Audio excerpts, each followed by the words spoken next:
Hello everybody and welcome to February's edition of the Railway Archive. This Railway Archive was voted for you by the people on the Stepney poll that I did back in January. And as I promised, due to the tie, I will delve into the second locomotive that was a part of that poll. So, sit back, relax and enjoy the ride as we go through the fascinating history of the Class 47, which would later evolve into the Class 57. The post-war years were a period of transformation for British Railways as steam locomotives faded into memory. A new era of diesel traction emerged.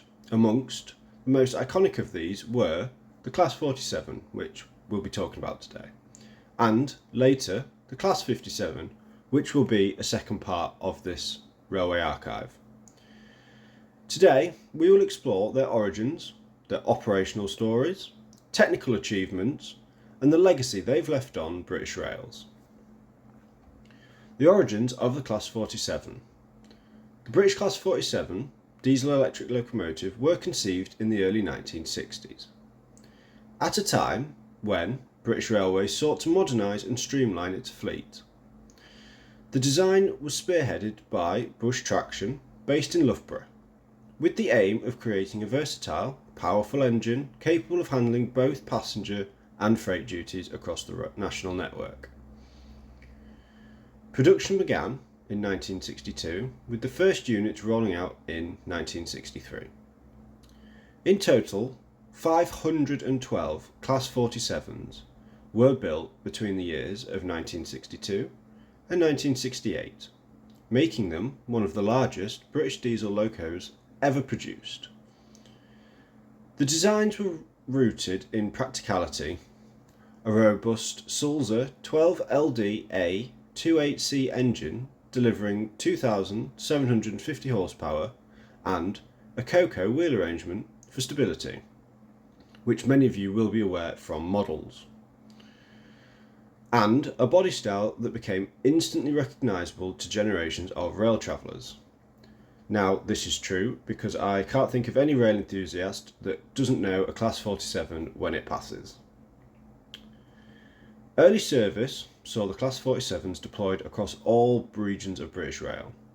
Their adaptability meant they could be found hauling express passenger trains on the West Coast Main Line, as well as heavy freight services in the Midlands and the North. The first batch quickly earned a reputation for reliability, strength, and qualities that made them the backbone of modernised fleets. We'll go into their history a little bit now of notable events and the routes that they serviced. From the mid-1960s onwards, Class 47s became a common sight from Penzance to Aberdeen. They hauled prestigious expresses such as the Cornish Riviera and the Caledonian Sleeper, which also worked mundane but essential freight duties. Their widespread use made them a familiar presence at major terminals like Paddington, Euston and Glasgow Central.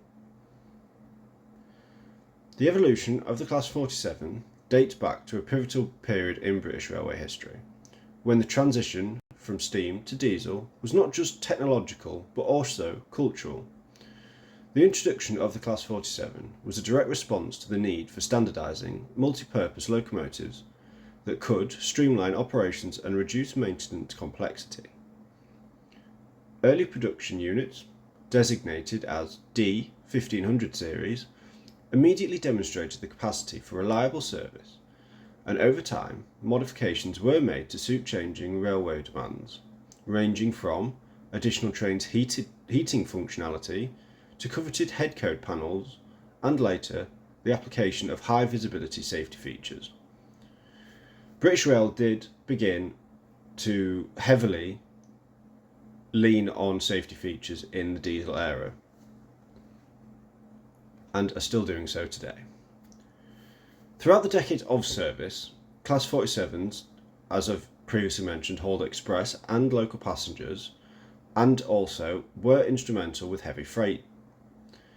Their adaptability led to several sub-classifications, including the 4 7 47-0s for freight, 47-3s for specialised tasks, and 47-4s for passenger work, with some units seeing service abroad. Notably, certain Class 47s were involved in significant railway events, such as the later introduction of the Intercity class, which is a fan favourite of many who have grown up in the recent years. Throughout the 1970s and 80s, Class 47s were at the heart of many notable events. They were playing crucial roles during the electrification of the West Coast Main Line, filling in gaps while new rolling stock was introduced. Some units were even fitted with ETH, or electric train heating, and reclassified as 47-4s to better serve passenger services in colder months. By the 1990s, getting to fairly recently now, as new classes like the 56, the 60 and the 66 emerged, the workhorse 47s began to be phased out from frontline duties. However, their versatility ensured that many remaining in use for secondary service, charters and even as departmental locos right into the 21st century.